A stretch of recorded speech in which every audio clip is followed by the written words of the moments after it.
Good morning, everyone. This is the Vermont House Committee on Commerce and Economic Development. It is Wednesday, February 19th, 2025 at 9 a.m. So we're starting our day off this morning to hear about Vermont fairs. Jackie, would you like to join us? Yes, sir. Thank you. Welcome. Thank you for joining us this morning. Go ahead.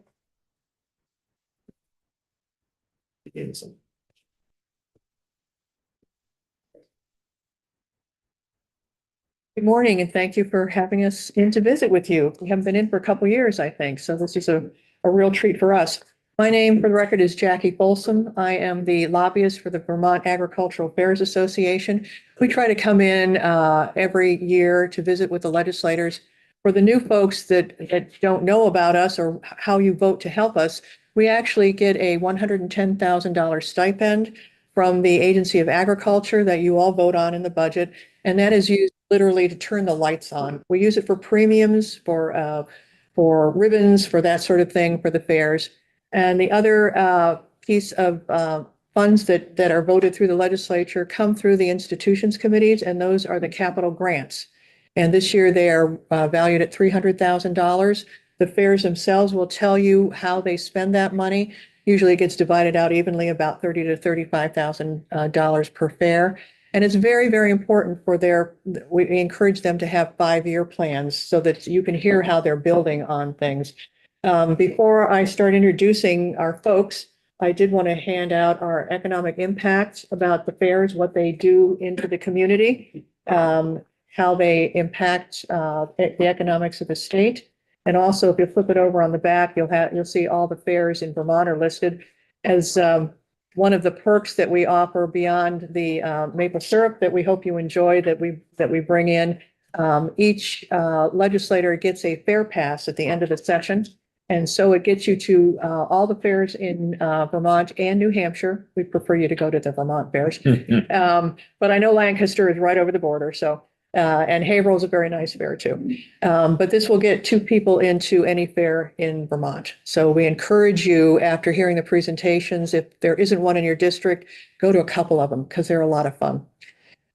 So without further ado, I'm going to introduce Chris Vance, who is the president of Caledonia County Fair, and have him talk about his fair. Good morning. Morning. Chris Vance, Caledonia County Fair. Just again, to Jackie's point, I've got some pictures that I'm happy to just share around that anybody that's not familiar with our little fair in Lyndonville, Vermont. So again, as Jackie said, the grant has obviously been something that has been very beneficial to our fair over the years. We've used that money every year to upgrade our infrastructure in our buildings. You're seeing some pictures. I think one of the things that's interesting, in some of the pictures is, we're describing what projects once upon a time cost, the fair. And what I can tell you is it is a whole new world now. And one of our grant that we're working on last year and this year is actually upgrading our show arena. And that building is one of the pictures that's shown. Originally cost us $56,000 for the entire building. And now an extension of 14 feet on each side is going to be more like $130,000 just to put an extension. But the need for us to do that this year in our big push is the fact that, for public safety, we need to move the people outside of the show ring and put them on the outside for their own safety and the safety of the exhibitors. So you are just seeing, again, we take a lot of pride in it's, we continue to do very well from an attendance standpoint. Meaning our attendance is pretty much maintained at about 20,000 paid attendants each year that come to our fair. And the other thing that I would say is because of, your support and what we've been able to do for the improvements in our infrastructure. A couple years ago or last year, we pulled the Holstein, New England Holstein show has been traditionally held in New Hampshire. And we pulled that out of New Hampshire and brought it back into Vermont.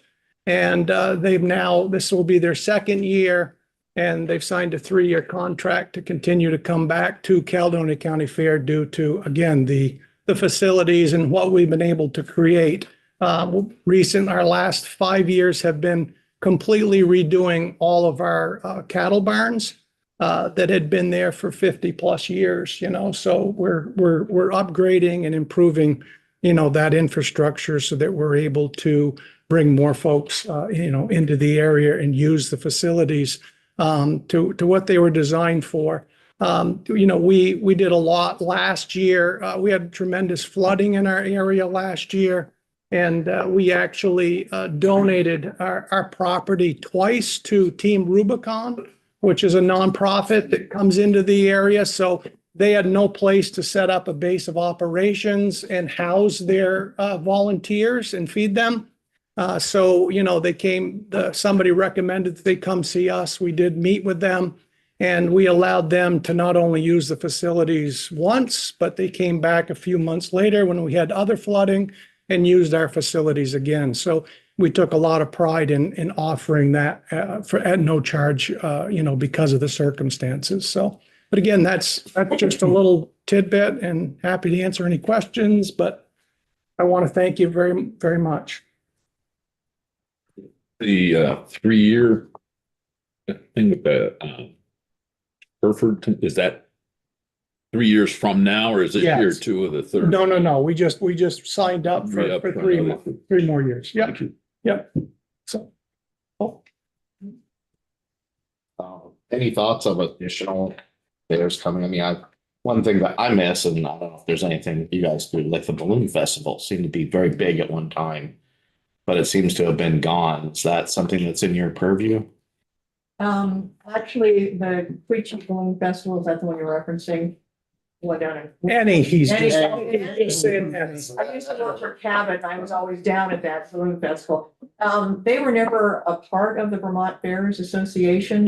We do offer associate membership, so someone could be. But we have not had, we've had fairs sadly closed, but we have not had any open. It's a huge investment and a lot of time.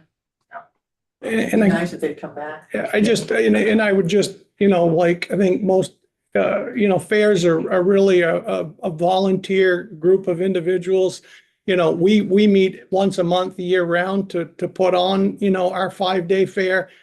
We have, again, very active. We have 36 directors. We probably have 40, 50 people that are religiously there to support and kind of get our fair up and running. But again, I go back to, we're all volunteers. So at the end of the day, sometimes that's enough in terms of, what we can ask for people's time and effort. But to your point, I think once you get that infrastructure to where you really want it, it's, thinking about other things to do, like a balloon festival, those are the sorts of things that we kind of turn over to people like Champlain Valley that have, got that infrastructure. So that's it. Thank you. Yeah. I'd like to introduce Tim Shea from Champlain Valley Expo, who did at one time have a Yes. balloon festival. I found about that. Thank you, Chris. Hi, Tim Shea, Champlain Valley Expo, and I'll address the balloon festival piece. We did host one years ago, and really outside of the fair, a lot of, speaking of our fairgrounds, we rent the facility. So it's an outside promoter who puts the event on to put the 10-day, in our case, 10 days of the fair or 5 days, whatever size fair. There's a tremendous amount of risk you're taking. You're making an investment and hoping the weather works out. And it's certainly hard for us outside of the fair to take that type of risk with hosting events. So what works well for us is simply renting the facility to a boat show, a car show, a balloon festival, whatever it may be. I'll echo what Chris and Jackie said. Appreciate the grants. They go a long, long way in infrastructure.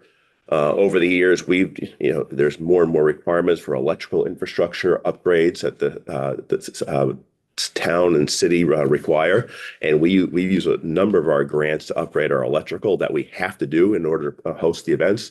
This past year, We put on a new roof on our Blue Ribbon Pavilion building. It was an $80,000 project, so we used a $30,000 grant and then matched it plus with our own money. And I think that's the case in all the fairs. There's a requirement to match those dollars, so you're stretching the state's investment and expanding that investment. And we literally could not operate without the stipend grant and the capital grant as well. I do want to talk a bit about, Chris touched upon, they made their facility available during the flooding. Fairgrounds, if you look around the country, when bad things happen in communities, fairgrounds are needed. When COVID struck, we were a vaccine clinic, a testing site. We host public safety training, be it Vermont State Police, Essex Police, Burlington Police, on almost a weekly basis. They're on our grounds practicing with again, no charge at all. These fairgrounds are often sometimes forgotten until the fair occurs or something bad happens in the community. And we all have aging infrastructure that we continue to work to maintain, and the grants go a long way and allow us to do that. Again, thanks for the support over the years. I'm happy to answer any questions. Let's try to limit questions. We have a hard stop at 9:30. Yeah. And so I just ask committee members, if you have questions, they're going to be around all day today. Check in with everyone. Thank you. Thanks, Tim. Lana? And I'd also just like to remind the committee, besides the community events, these fairs also host events throughout the year. And then in the wintertime, a lot of them have places where they rent storage space for, that's how they use their buildings constantly. Keep it short, Lana. Good morning, everyone. I'm Lana Kontorski, and I represent the Vermont State Fair. That we are in our 179th year of existence. So you can imagine over the years, we've had some difficulties with our infrastructure and buildings. And the capital grants and stipends have gone a long way, and we very much appreciate what you do for us.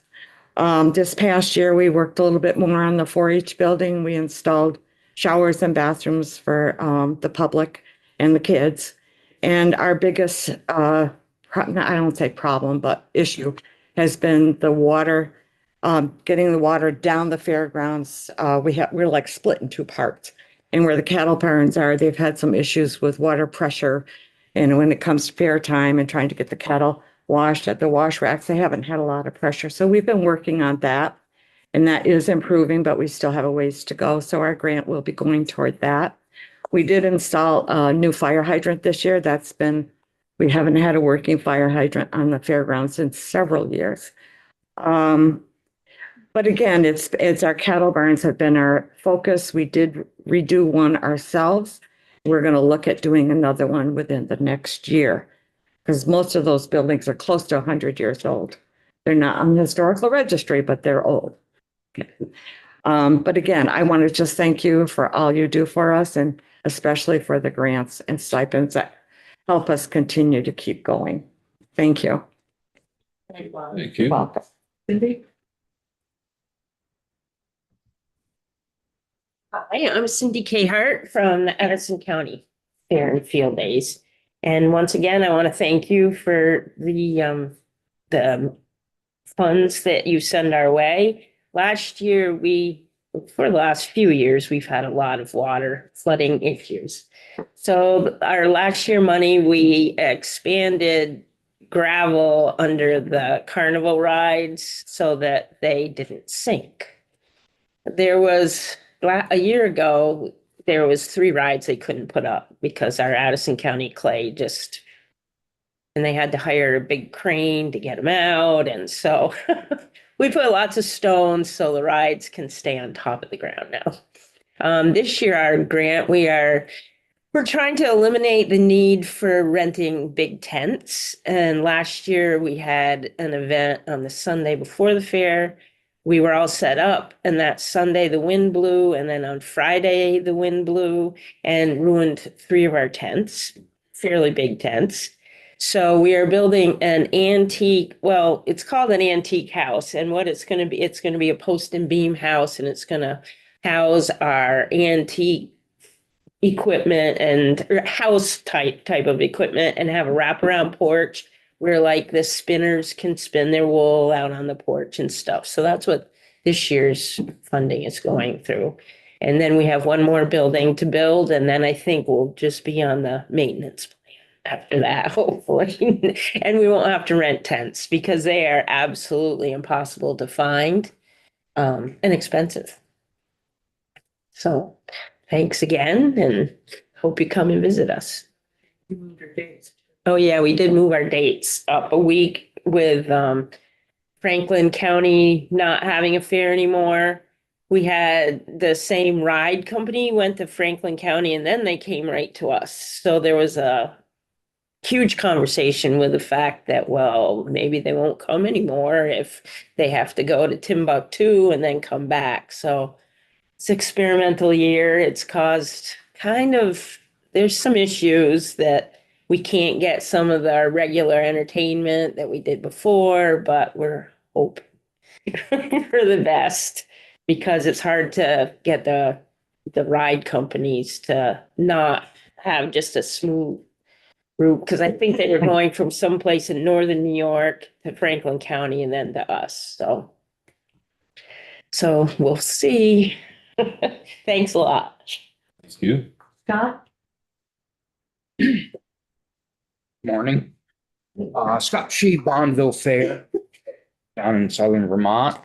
Very quickly, we have in the last 4 years, we spent over $200,000 in electrical upgrades.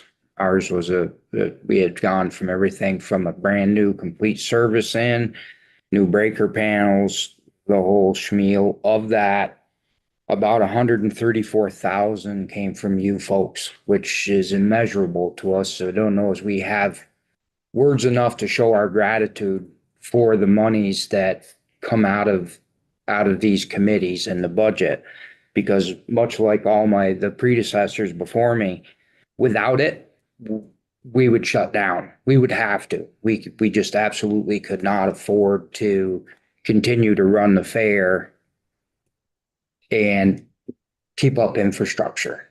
It's just the way it is. And on our fairgrounds, we also run a free concert series throughout the summer. I think we do 4 concerts. It's free to anybody that comes.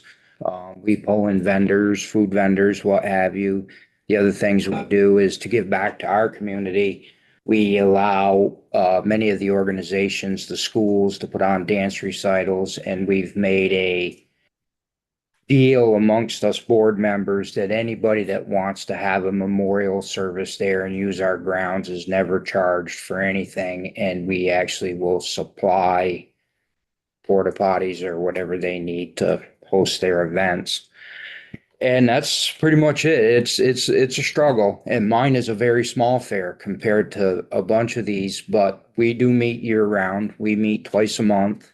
We do a lot of arguing and chewing. I don't know how much business we actually get done, but I think that's why we meet so much. But yes, again, we appreciate and thank you very much for your time to let us come and express our gratitude for what you do for the fairs in Vermont. Thank you. And while Nancy Howe comes up and coverage, I'd just like to continue the issue about the legacy. I don't think people understand. So Lana, how Rutland Fair is 179. Scott, how old is Bonneville? 257 or 8. We're the oldest continuous running fair in the state of Vermont. And we had a fair in the COVID year. Nobody but you. Sydney, how old is On Anna? the existing grounds now, 62 years. 102. Champlain Valley's 102. Jason, Arlene, Uh, 107, I think. yeah, we'll be 160 and 27, so we're on 150. 182. So you can see these fairs have been going on for a long time. Nancy? Tunbridge Fair has been going on for 153. We only count the years we actually have a fair because we didn't have them during the war and various epidemics. I am Nancy Howe from Tunbridge. I want to thank you for having us here today. We are in the 3rd year of a 3-year electrical upgrade, and we hope to finish it. Well, we're going to finish it by fair time.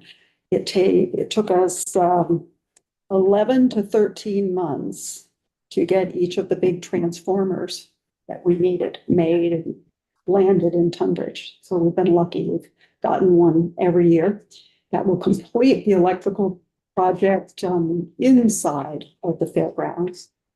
We can hope to upgrade and have potable water on another part of fairgrounds. We're a community of less than 1,100 people. So when the fair rolls into town and we have 32,500 paid attendants, Tunbridge is a pretty busy place. It's a happening place. There's a lot of money changing hands. We try to do as much as we can with volunteers. But volunteers mostly come in a certain age bracket. And so we have a payroll of almost 200 people who work at minimum wage or more. We make it work. I sometimes wonder how the numbers work, but they seem to. We have a full summer schedule. I tried to book a family reunion a couple weeks ago and found out that there are 2 other events on the fairgrounds that day, but it's a big grounds and we'll be using a building off from everyone else. So everything from the Jenny Brook Music Festival, the Green Mountain and Woodstock Dog Shows, the Sheep and Wool Festival, back after a number of years in North Haverhill are the New England Ox Teamsters in July. So there's a wide variety. The fair also provides space for our community because the fairgrounds is our park. Jordan to Tunbridge, the fairgrounds is our green space. Everything from baseball to school programs to most kids in Tunbridge learn to ride a bike at the fairgrounds. And if you're not a farm kid, you learn to drive a vehicle on the fairgrounds. Just it's the part of the fabric of our community. And we could not do it without the funds we get. And we try to move that money along into the community. So, thank you very much. 2 minutes. Good morning. Appreciate your time. Today, as the president of Orleans County Fair in Barton, we're filled with immense gratitude for unwavering support and commitment to our community.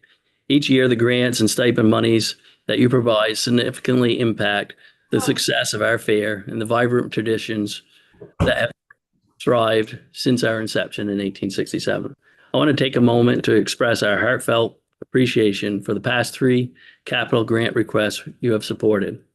Your assistance, we are breaking ground on a new horse barn structure, a crucial addition that will enhance the safety and functionality of our fairgrounds. We are thrilled to announce that we have once again requested and your support this year, and I'm proud to say we've been accepted. The enthusiasm within our community is remarkable. As work collaboratively to match these funds, I can't emphasize enough how stimulating it is to see community members rallying together at this point. We have matched nearly dollar for dollar for the funding for the first 3 years of grants you have provided us. This remarkable achievement is a testament to the dedication and spirit of our local volunteers. We understand the importance of our investing in our fair and the positive impact that it has on our region. I cannot tell you how enthusiastic our group of Orleans County volunteers are. They have done an amazing job, not only for our fair, but also for our region and our state. Their hard work and commitment ensure the Orleans County Fair remains vibrant and cherished tradition that brings people together. Your continued investment in our fair not only helps us preserve our history, but also stimulates local economic growth, encourages tourism, and provides an opportunity for local vendors and artisans to showcase their talents. It is a testament to your belief in the importance of community engagement and the preservation of our cultural heritage. In closing, I would like to extend my thanks to each of you for ongoing support. We look forward to another successful year with your help, and we will continue to build on the legacy of Orleans County Fair. Thank you. I have many superintendents that all have tidbits to add, but I know we don't have the time to anybody wants to share other information, we can do that if time allows. We will all be up in the cafeteria. We'll be in various cities all day. So if you have a fair that you haven't seen, it doesn't mean they might not be there, but they're, but to visit. So thank you very much for your time, Representative Lockhart. We really appreciate it. Jackie, thank you. Thank everyone here and all the others that are not here. I think, Tim, you made an excellent point.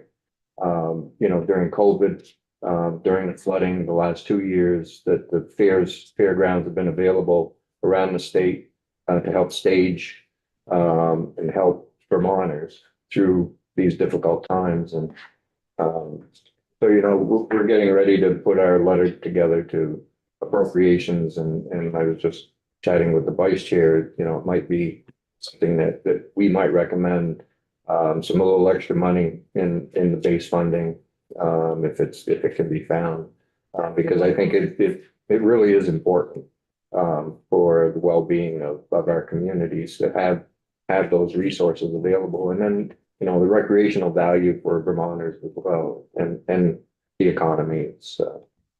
It's well deserved and well needed. So thank you. Appreciate that. Made it on time. I really appreciate that. Thank you very much. Thank you. Wow. Thank you. Not very much money, you know, that was. Do you want to participate in the milk drinking I contest? would imagine a little increase. I don't know if it's still going on. At Lemoyle, well, it used to happen, well, the farm show used to, the cow when we were in Barry. The reason that the farm show is still working on whether they're going to happen again. or not. Yeah, look at it. Personal favorites, the cow pie days. I did the cow kit tossing at Thunder Road. Oh. That was fun. Honestly, I'm gonna keep onto this list. Few of them, We say that it adds additional 20% to your ability to win. They're great. They're great. I was gonna say, where's my syrup? I'd always go. The cow chips. Because it's lots of animals. Story, it's a good story. I I'm don't, curious well, about part of this. it's your story. I don't know the numbers. I can't remember. I'm very curious about this. Good morning. Good morning. I guess we just get started. I'm gonna let it you. Again, thank you for joining us this morning. It's not every day that we have distinguished guests from other countries joining us, and we certainly appreciate your time to come in and chat with us about you know, our neighbor to the north.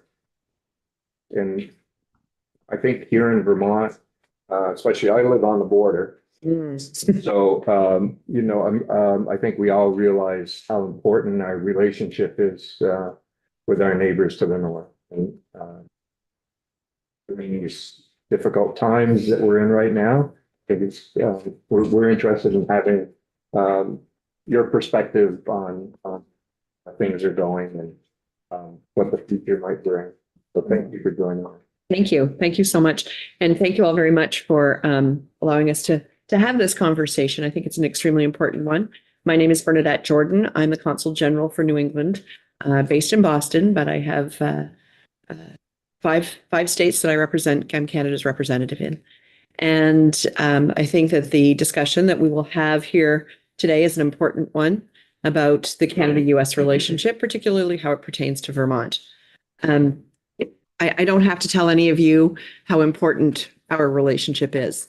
You know, Canada and the US have had a long-standing partnership, friendship, allies, have fought shoulder to shoulder in many different things, have always been there for each other. Whether it was, you know, when we go back as far as 1917 and the Halifax explosion, when people from New England came to Halifax, Nova Scotia to help us rebuild.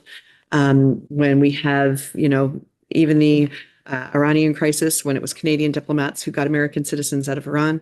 When we look at just recently, even the wildfires in LA, when Canadians came to fight those wildfires with those amazing planes. I think you probably saw them that scoop the water, the Canadian planes. We've always been there for each other. And these times have been difficult times. in the last month. We are a little bit flummoxed by what's happening with regards to the threat of tariffs, with regards to the concerns that have been raised that we've been addressing, particularly around border security, border safety, fentanyl. I want to be very clear, the Canadian border, a mutually safe border is good for all of us. It's your safety is our safety. So we take those, those concerns very seriously. But I want to make sure that you recognize that only 0.6% of fentanyl that's coming into the United States is coming through the northern border. 0.6. With regards to illegal immigrants, it's 1% of illegal immigrants are coming in from the northern border. So, it's can we address those problems? We are actually putting $1.2 billion into upgrading our borders to make sure that we address those concerns, but they aren't massive numbers that are flowing in over the border. I think we need to be very clear on that. With regards to the tariffs, look, we build things together. The integrated supply chains that we have, the cross-border work we do together. Just take the aerospace corridor as a prime example. These things are going to impact both countries. It's not just Canada that's going to be impacted by tariffs. I'm concerned when I hear comments like, well, foreign governments have to pay these tariffs, because foreign governments don't pay the tariff. The tariff is paid by you and I whenever it becomes a consumer product. The cost, everything is going to be more expensive. Everything, we talk about energy. That's always the big one that people talk about, because so much of your energy, particularly here in Vermont, comes from Canada, comes from Quebec. When we think about that, that's huge, but there's more. It's agriculture products. It's, our maple syrups cross the border in both directions. And I look at things like that people often don't think about, the barley and malt at your craft breweries that comes from Canada, the aluminum that goes into making the kegs at those breweries. We talk about, when I'm in Massachusetts, I talk about 8 out of 10 cars are fueled by Canadian gas. 90% of the jet fuel at Logan Airport is from Canada. So there's a lot of things that people don't necessarily think about in terms of the trade relationship. And also the fact that things cross the border more than once. Oftentimes parts from here go to Canada, go in something, come back here to be sold. So you're talking about a lot of cross-border integration. So it is a concern for us. And I think it should be a concern for all of us. And I just wanted to come here today and have that, a little bit of that discussion with you about how you're feeling about it. If there's questions that you have from our perspective that maybe myself or one of my team that are here, or we also have a Quebec representative here today. Maggie is here, Megan from my team, and Lisa from my team. If there's any questions that any of you have, we'd be more than happy to have those, answer those questions. If it's on what we're doing at the border to make it, a little, to make it safer. I often say that when I look around the world, the amount of countries that probably wish they had a border like the Canada-US border, they look to, the relationship that we have and say, why can't our neighbors be like that? And we need to continue that. It's been there for, for ages. And the fact that, we're even in this place, I find somewhat surprising and a little bit nerve-wracking, quite frankly. When I look at, the people that we've always been best friends with are now, threatening things, and it's a concern. So I would just like to have that discussion and see if there's any questions that you have for us. We certainly wonder what is happening as well. My family on my father's side came from Quebec.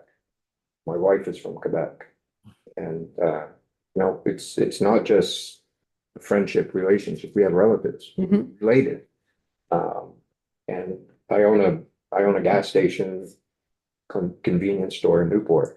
My gas all comes from Montreal, and the terminal was shut down. There was an electrical issue Monday, and so they went up. They couldn't get the gas. They were going to go to Burlington to pick it up, but it was 36 cents a gallon more in Burlington than it was in Montreal. And so I said, no, we'll wait. But those are the types of things that have, there's a produce seller in Newport that goes to St. Hyacinth to get vegetables in the summertime. All that cross border is vital to our well-being in Vermont. And I think as well as you are, we're kind of trying to understand what is going on with this relationship. We've grown to love and grown, we don't know what's going on. And so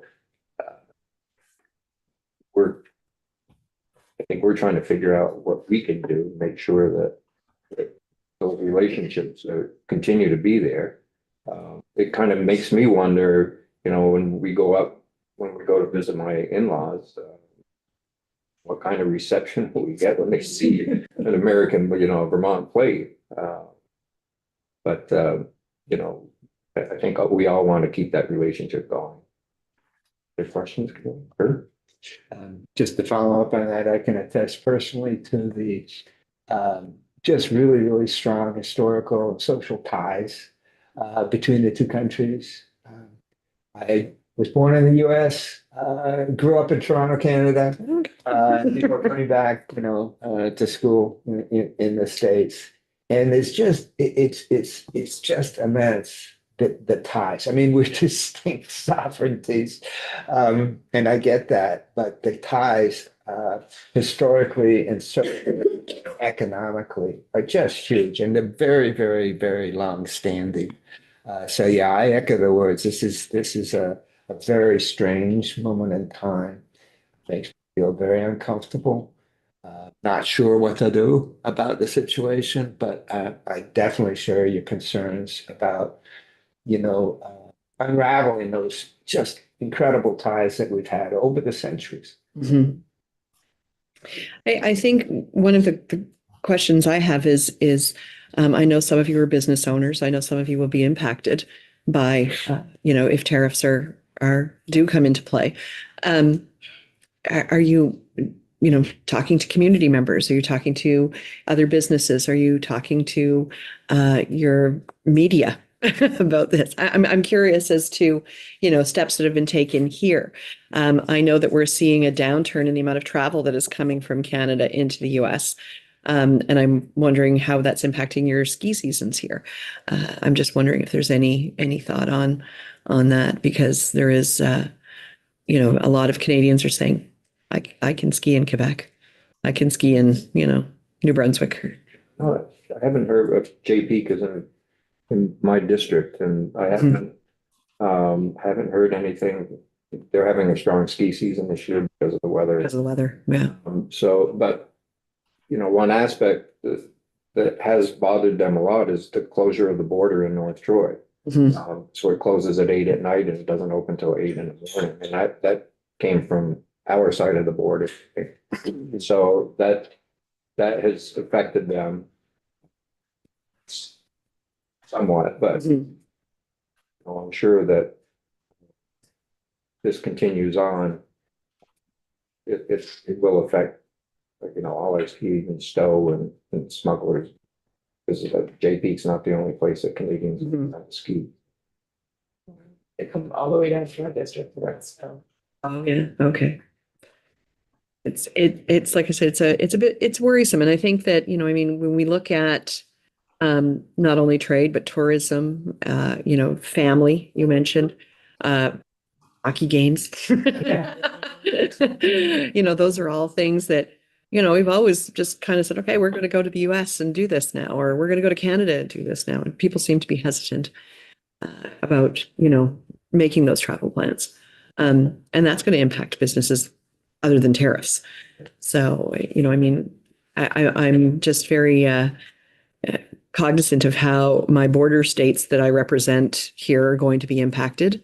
And having those discussions with, I met with Governor Scott and the Minister of Public Safety in Canada yesterday.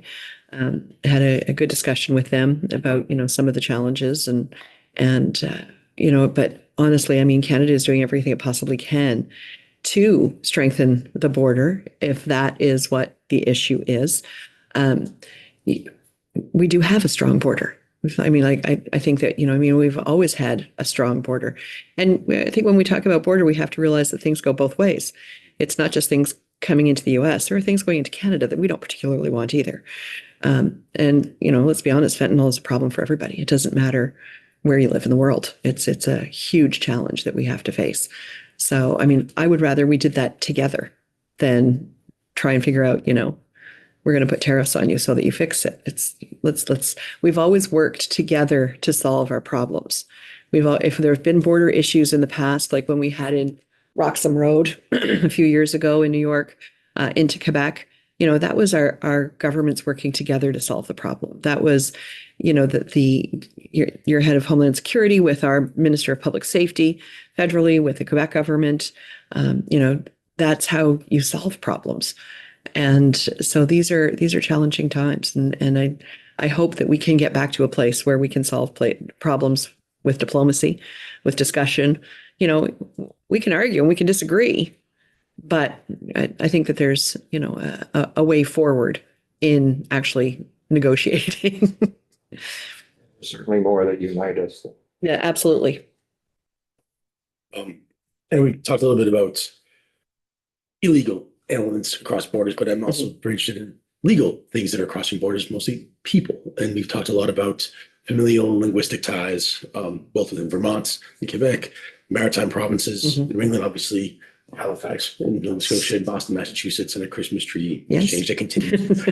But it made me think about the people that are living on either side of the border, working on work permits, et cetera. Can we talk a little bit about what sort of risks we're running with respect to human resources talent, Americans living and working in Canada, Canadians living and working in the US, and are things being jeopardized with what's on the table now? I haven't heard that, but that doesn't mean it couldn't become an issue.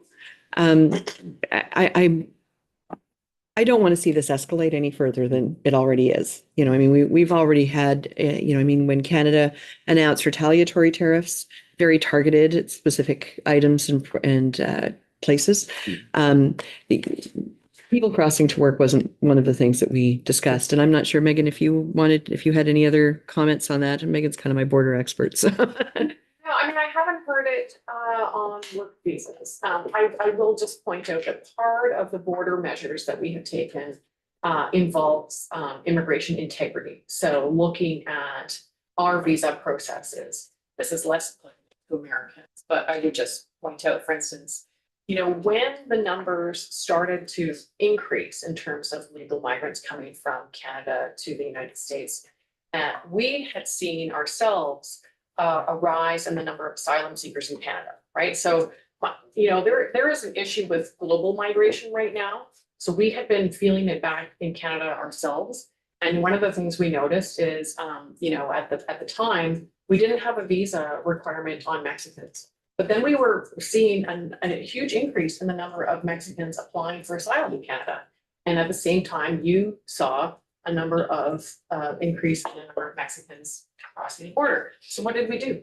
We reinstated a visa on Mexicans. So all this to say that we have our border measures isn't just helicopters and drones and personnel at the border. It's also our visa system. And that's like where the border is pushed out to our embassies around the world, right? And so we look at the data. That's what's important in all of this, right? We look at the data and see, okay, what is the data showing, and then where do we need to adjust on the border closures that are impacting, or not the closures, I should say, the adjustment of hours, the adjustment of hours. Same thing. Data was very, top consideration there, and so we knew that those that saw a reduction in hours really had, the data showed us it was one or two vehicles in the hours that were then reduced. So, we very much took into account the impact on the communities as we could see it from the data,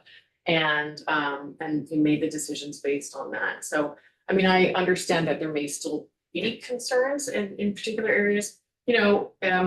don't hesitate to let us know that. We do, we do register the remarks, feed them back to Ottawa. If there is a particular crossing where like there's a significant impact, I mean, we'll let folks know. I think that's the important thing to know is that we always want to work with you wherever there are issues. And when you see issues, please let us know. Mr. Chairman, if I could just on JP that you mentioned, I noticed on social media last week, they actually put out a very positive statement about how the Canadian tourists impact them. I guess I would ask you in your discussions with them, as I understand the company is actually headquartered in Utah, maybe? Yes. Yeah. Their Utah representation should be talking to Utah members of Congress. Mr. Congress. Right? Your members of Congress are. I get it.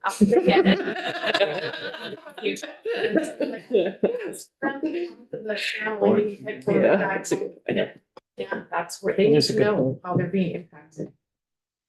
So just for the record, if you could just state your name. Sorry, Megan Sunderland, and I'm the head of political and public affairs at the consulate. Thank you so much. My comment, or I guess, is about the folks who are living on the margins. And as we, in your country and our state, right, we're looking at possible tariffs on energy.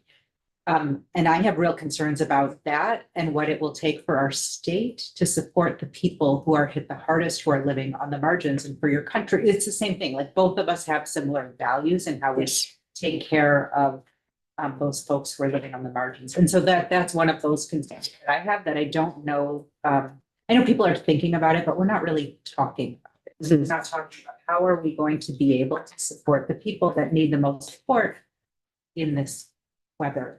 Right, exactly. Ridiculously cold long stretches of time.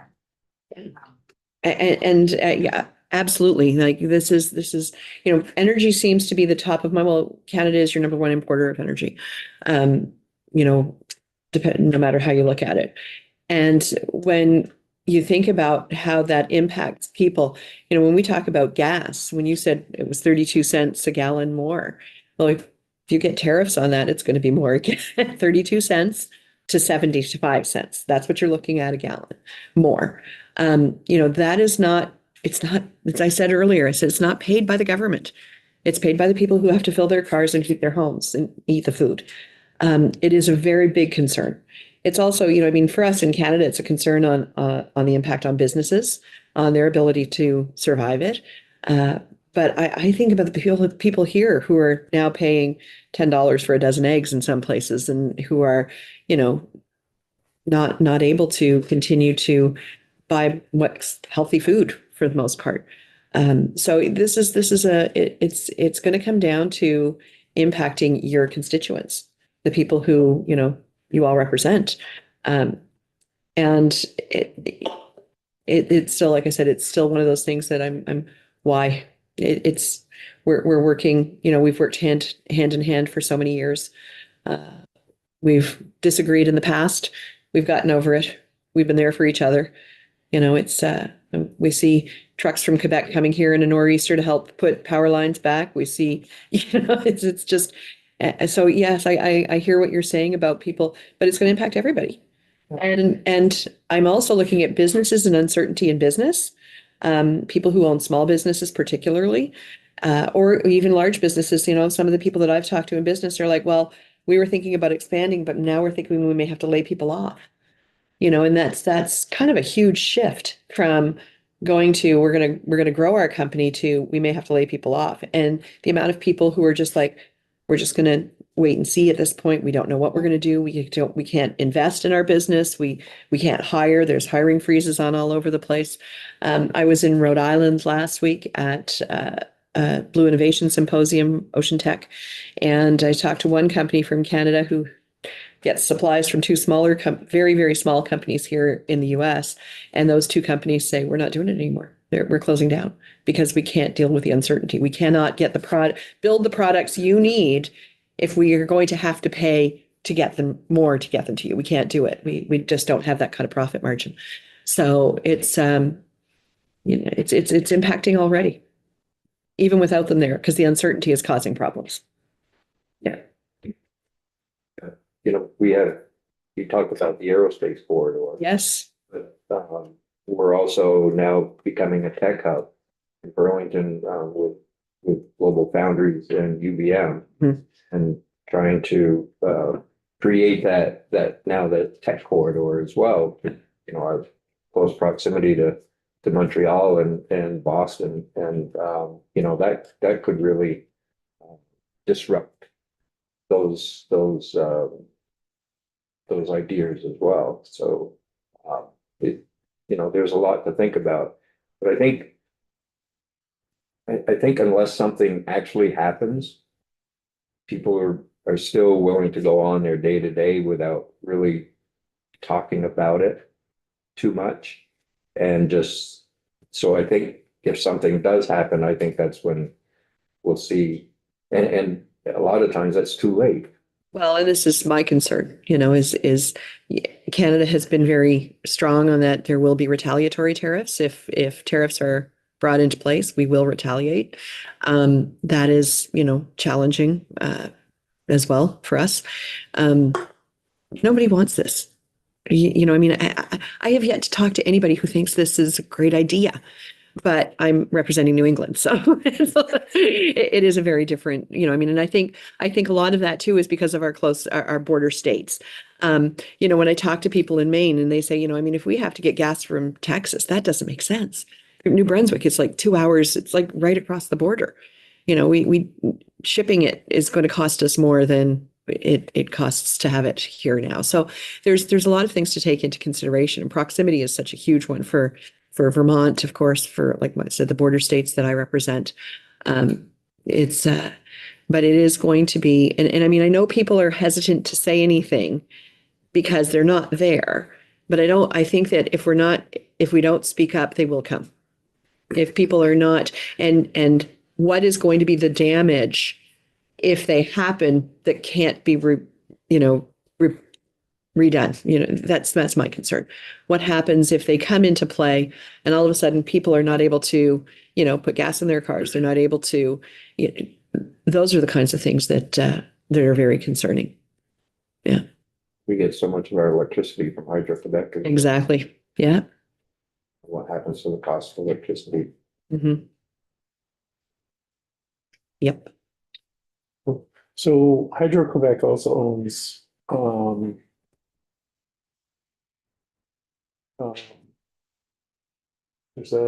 there's a dam down in further down south where they have the really nice fireworks.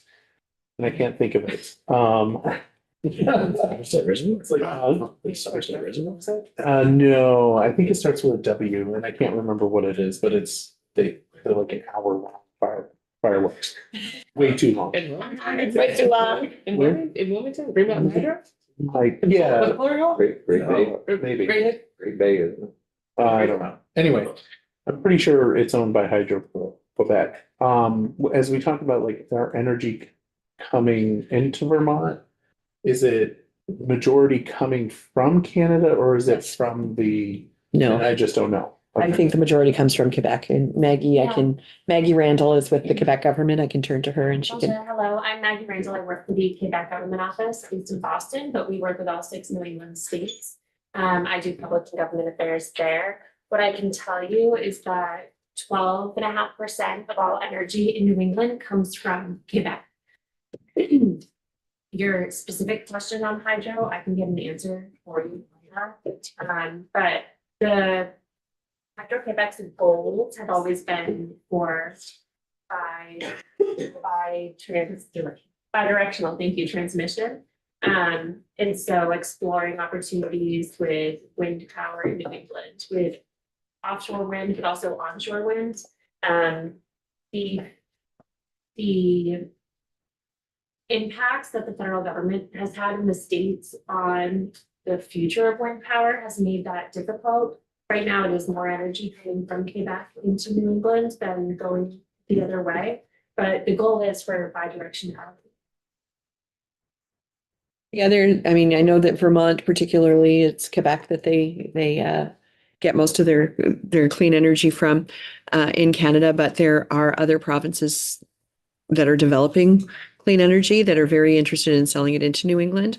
Newfoundland and Labrador particularly, Nova Scotia as well. So I mean, there's opportunities there, and all of those things, like I said, are right now everyone is just so uncertain about what has to happen. And in order for some states to meet their clean energy goals, they're going to need that power from Canada.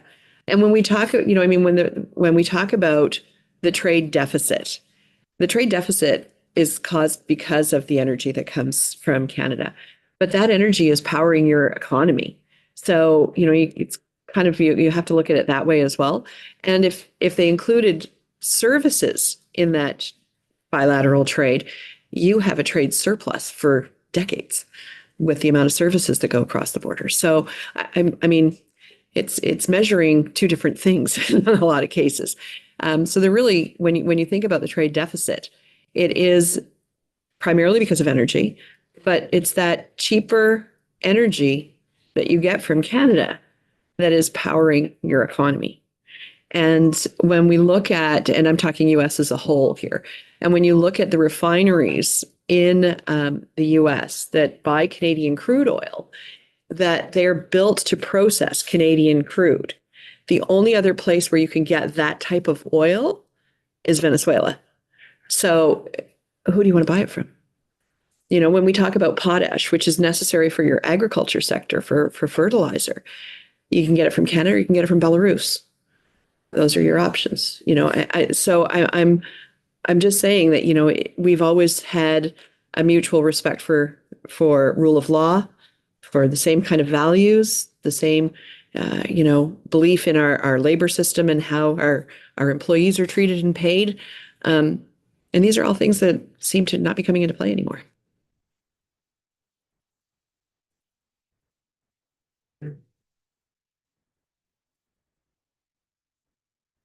Thank you very much for joining us. Thank you so much for having me today. I really appreciate the time. Meet you for. Yeah. And please, if there's ever any questions, anything anybody wants to follow up on, I want to know where you got those glasses. Please reach out to our office. We would be more than happy to get any information or help in any way we can to get the word out that, Vermont and Canada are mutually beneficial to each other. Thank you. We